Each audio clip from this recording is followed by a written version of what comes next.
Hi guys, I've got a ATX power supply fix here. Interesting solution for this one.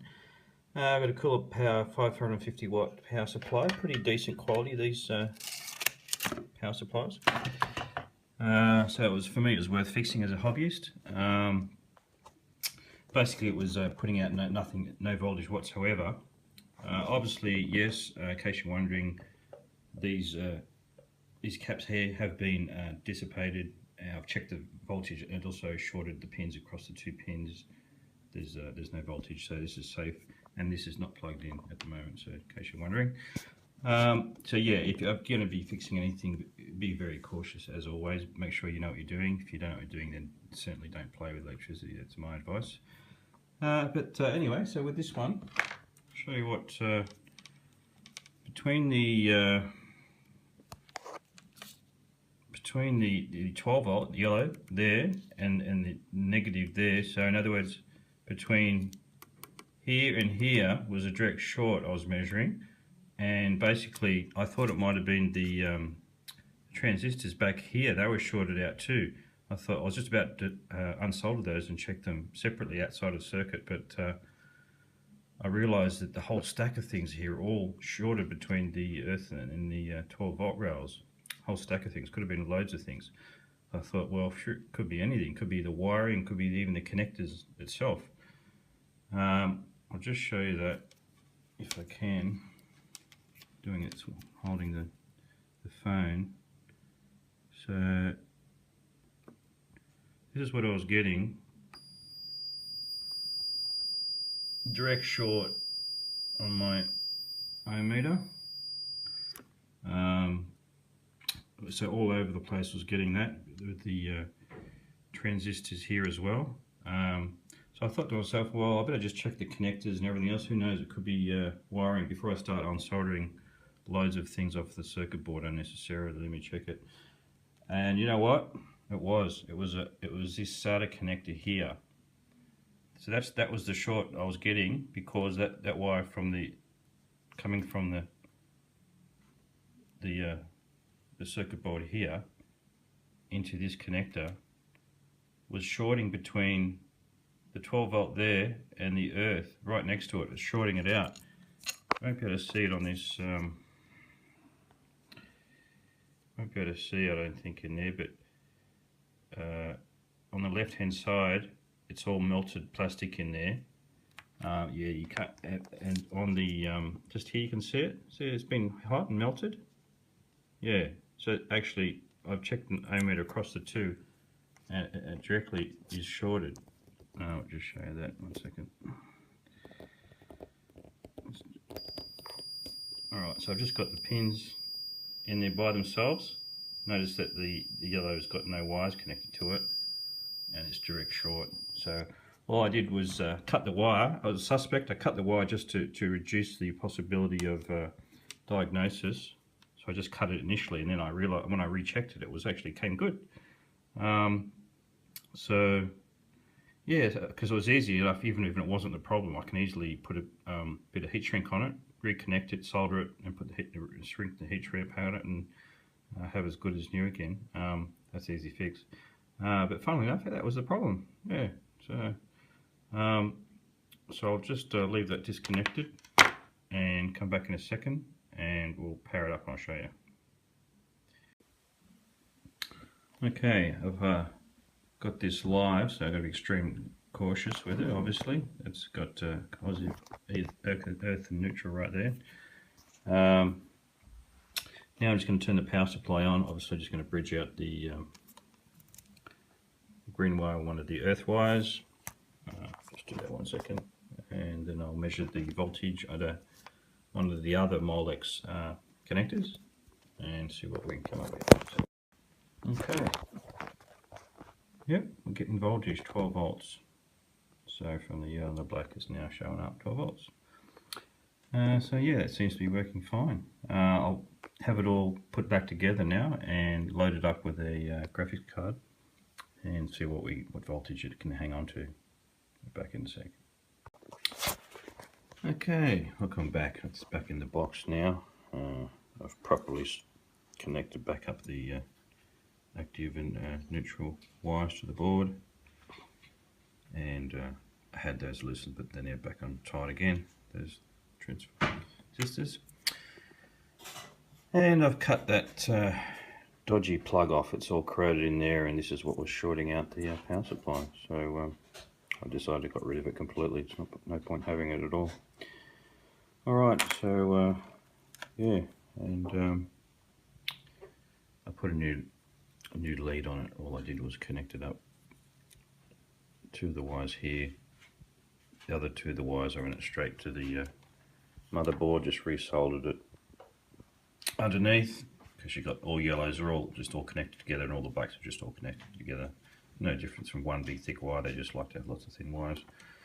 So I added a couple there, black and a white there, and this power supply didn't actually have any graphics card connector, 6-pin, and I've got an 8-pin adapter that I've just added to it, and I soldered that up as well. So I've used the two heavy blacks, not really that heavy, two thick black wires, and I put a few extra yellow wires in there as well. So it's actually 3 yellows there, all going into, all in parallel, all connected together to those two there. That one's actually all earth. And there's your blacks, 3 blacks at the top there, going into those 2 black wires. That should be enough for a sort of mid-level graphics card. I mean, I wouldn't probably use this for a high-end graphics card. This is the card there. It's a GTX 960. It takes about 180 watts maximum. So, or less even actually, most of the time. So I believe that should be sufficient for that. We'll have to check the voltage drop and confirm that that's actually the case though. So, alright, I'll be back in a sec. Okay, welcome back. Here you can see the power supply reinstalled back together, and I've just hooked it up to a temporary rig to test it out, both the motherboard, the graphics card, and the power supply together. There's the graphics card connector I made, and also there's the additional SATA cable I've put onto it. Yeah, for a backup. Generally they do need 2, because you might have one end of the case to the other using hard drives and DVD drives. One cable by itself is not going to be long enough to reach both. Okay, so let's power that up and see how we go. So I've got a GTX 960, it takes about 180 watts.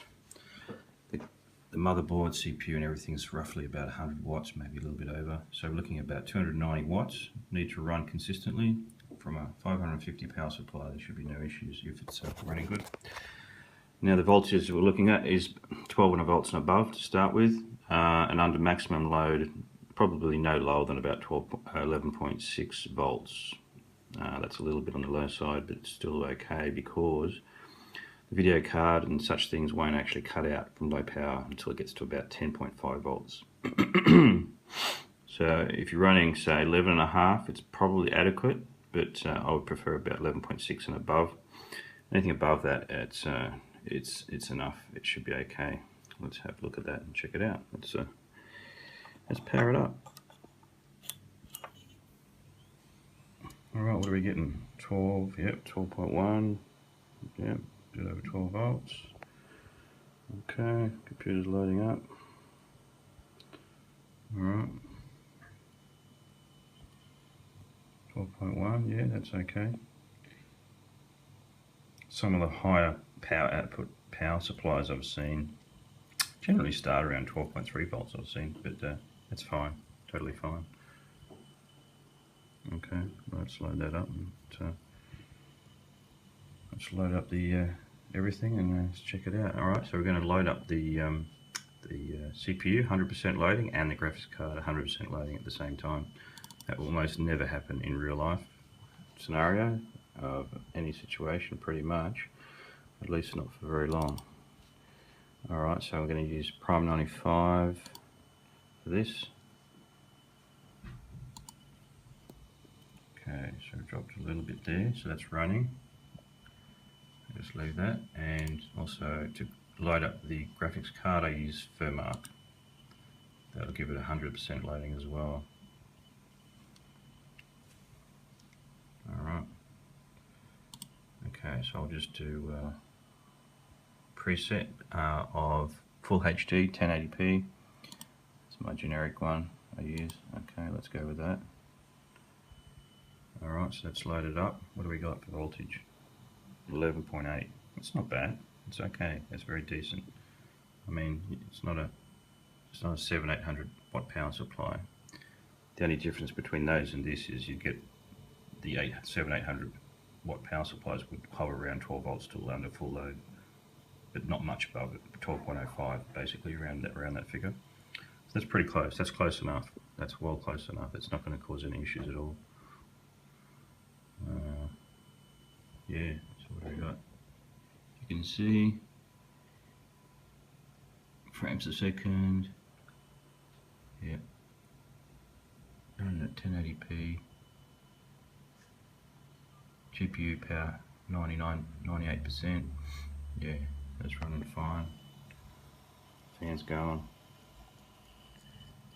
Everything's going alright. It's still at 11.8. Yeah, that's fine. Alright, so it's giving me a bit of a score. 2493 points. That's pretty standard, stock standard for these type of graphics cards. Yeah, there's no problem there. Alright, that's good, so I can stop that. So it's still going to be around 12 volts, yep. Test, we'll stop that. Get rid of that. Yeah, so I should go back to 12.1 or so, yeah, 1.6, that's fine. You know, that'll be fine for this machine, yeah, the power supply is well adequate for this scenario. I wouldn't probably use that power supply for if I stuck a GTX 780 Ti or something with 250 watts power or more. The voltage would just keep going down probably to like 11.5. Would still run it, but you're really sort of stressing it out a bit more there. So yeah, it's good not to overly stress your power supply. It may not last as long as you think. Yeah, okay, so it's looking pretty good. I'll just check the temperatures, should be all good. Use Specky for that, it's a pretty good little program.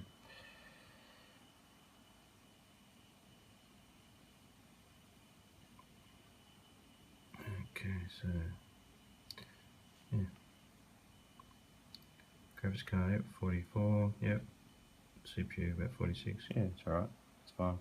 I've already tested these temperatures separately, they're fine under full load. Yeah, okay, so that's a wrap. That's a successful fix. I'm happy with that. Alright, I hope you enjoyed it.